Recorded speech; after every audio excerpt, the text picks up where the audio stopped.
जयंती मंगला काली भद्रकाली कपालिनी दुर्गा क्षमा शिवा धात्री स्वाहा सदा नमस्तुते।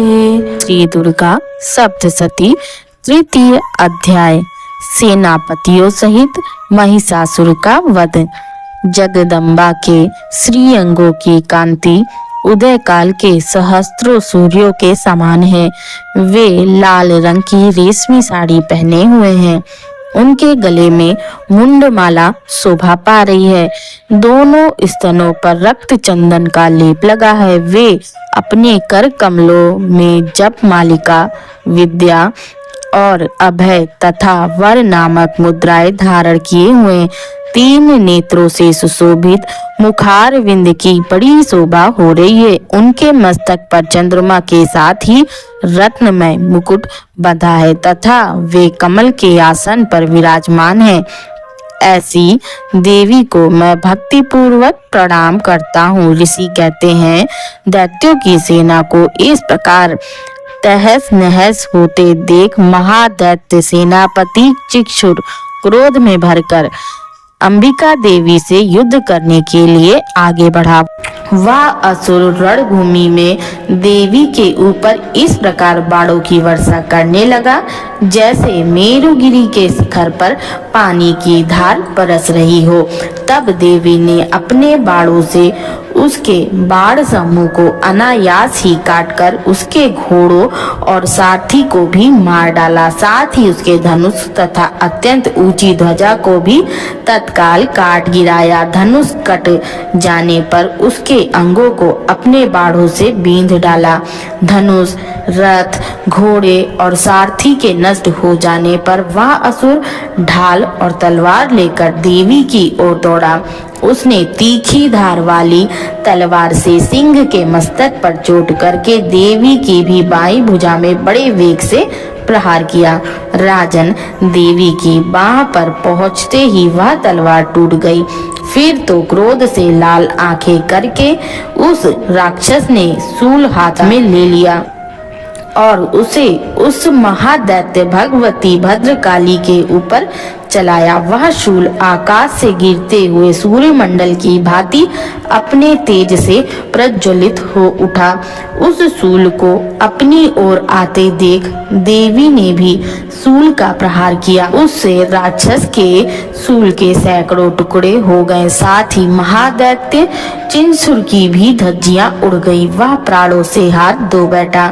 महिषासुर के सेनापति उस महापराक्रमी चिक्षुर के मारे जाने पर देवताओं को पीड़ा देने वाला चामर हाथी पर चढ़कर आया। उसने भी देवी के ऊपर शक्ति का प्रहार किया, किंतु जगदम्बा ने उसे अपने हुंकार से ही आहत एवं निष्प्रभ करके तत्काल पृथ्वी पर गिरा दिया। शक्ति टूटकर गिरी हुई देख चामर को बड़ा क्रोध हुआ।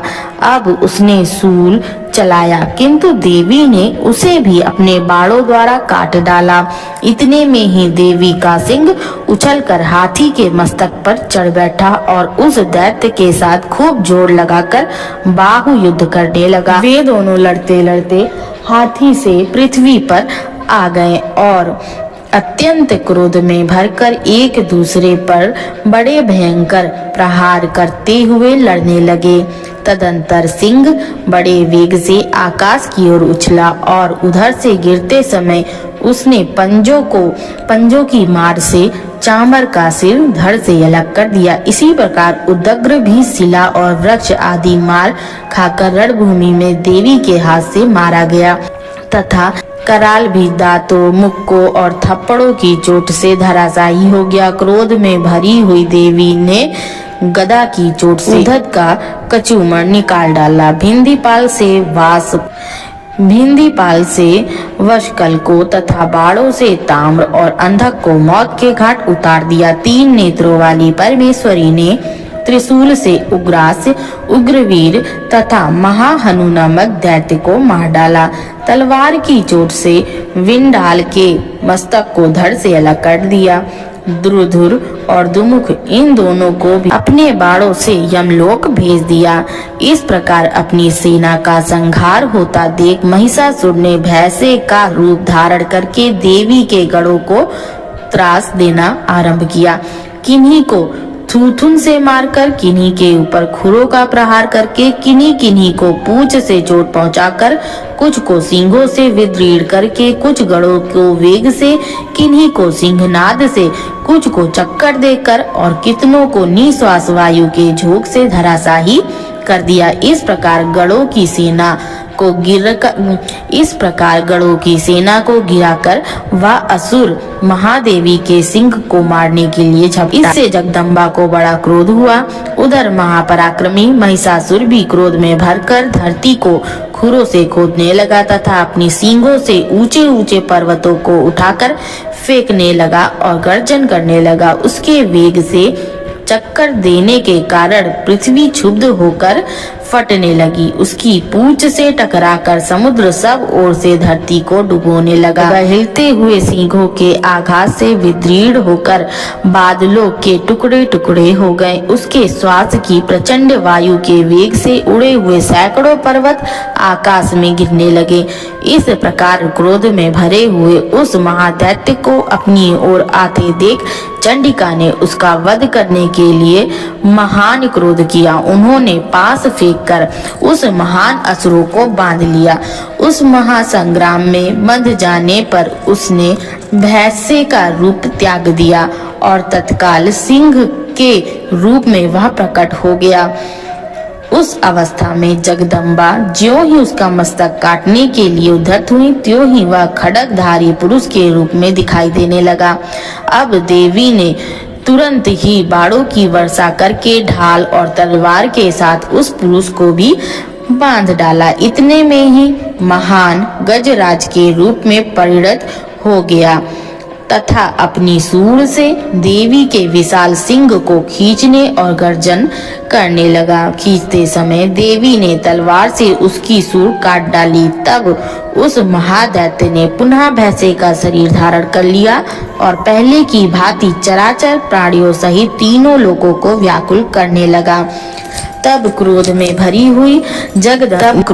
भरी हुई जगन माता चंडिका बारंबार उत्तम मधु का पान करने और लाल आंखें करके हंसने लगी। उधर वह बल और पराक्रम के मद से उन्मत्त हुआ राक्षस गरजने लगा और अपने सींगों से चंडी के ऊपर पर्वतों को फेंकने लगा। उस समय देवी अपने बाणों के समूहों से उसके फेंके हुए पर्वत को चूर्ण करती हुई बोली। बोलते समय उनका मुख मधु के मद से लाल हो रहा था और वाणी लड़खड़ा रही थी। देवी ने कहा, ओ मूढ़, मैं जब तक मधु पीती हूँ तब तक तू क्षण भर के लिए खूब गरज ले। मेरे हाथ से यही तेरी मृत्यु हो जाने पर अब शीघ्र देवता भी गर्जन करेंगे। ऋषि कहते हैं, यूं कहकर देवी उछली और उस महादैत्य के ऊपर चढ़ गई। फिर अपने पैर से उसे दबाकर उन्होंने शूल से उसकी कंठ में आघात किया। उनके पैर से दबा होने पर महिषासुर अपने मुख से दूसरे रूप में बाहर होने लगा। अभी आधे शरीर से ही वह बाहर निकलने पाया था कि देवी ने अपने प्रभाव से उसे रोक दिया। आधा निकला होने पर भी वह महादैत्य देवी से युद्ध करने लगा। तब देवी ने बहुत बड़ी तलवार से उसका मस्तक काट गिराया। फिर तो हाहाकार करती हुई दैत्यों की सेना भाग गई तथा संपूर्ण देवता अत्यंत प्रसन्न हो गए। देवताओं ने दिव्य महर्षियों के साथ दुर्गा देवी का स्तवन किया। गंधर्वराज गाना गाने लगे तथा अप्सराएं नृत्य करने लगी। इस प्रकार श्री मार्कंडेय पुराण में सावर्णिक मनवंतर की कथा के अंतर्गत देवी महात्म्य महिषासुर वध नामक तीसरा अध्याय पूर्ण हुआ। अब चतुर्थ अध्याय की कथा अगली वीडियो में श्रवण कीजिएगा और जिन्होंने अभी तक दुर्गा सप्तशती के प्रथम द्वितीय अध्याय का श्रवण नहीं किया है वह मेरे चैनल के प्लेलिस्ट में जाकर दुर्गा सप्तशती नाम की प्लेलिस्ट में जाकर वहां पर श्रवण कर सकते हैं। जय श्री कृष्ण, जय माता।